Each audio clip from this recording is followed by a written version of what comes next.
இதில் வந்து இஞ்சி கொத்தமல்லி கடுகு போட்டிருக்கேன். கடுகா? ஆமாம், சாரி, கடுகு இல்லை, இது என்னது கருப்பாக இருக்குது, பெப்பர். பெப்பர் பெப்பர் போட்டிருக்கேன். இதில் இப்போ என்ன செய்யணும், என்னது பெருஞ்சீரகம். இதில் 2 கரண்டி, கீழெல்லாம் போட்டுது. சின்ன சீரகத்தில் எப்படி வெளிச்சமாக இருக்குது வீடியோ, இங்கே காட்டு, அப்போ தான் அது என்ன போடுறோன்னு இருக்கும். ஓகே, சின்ன சீரகத்தில் 2 கரண்டி. உளுந்து தேவலை, ஏலக்காயில் ஒரு 3 இல்லாட்டி 2.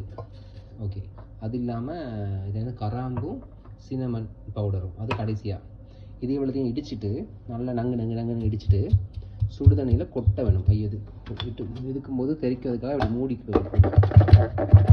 இடிச்சிட்டு அவ்வளோதான்.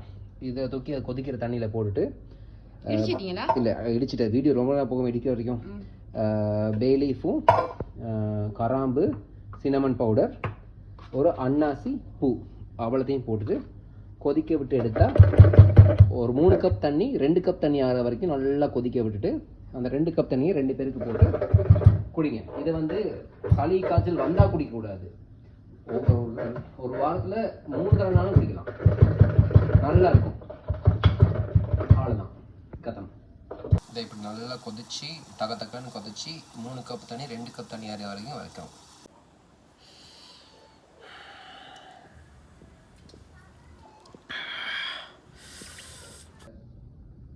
மிஞ்சின மசாலாவை நல்லா சுட வச்சு இப்படியும் செய்யலாம்.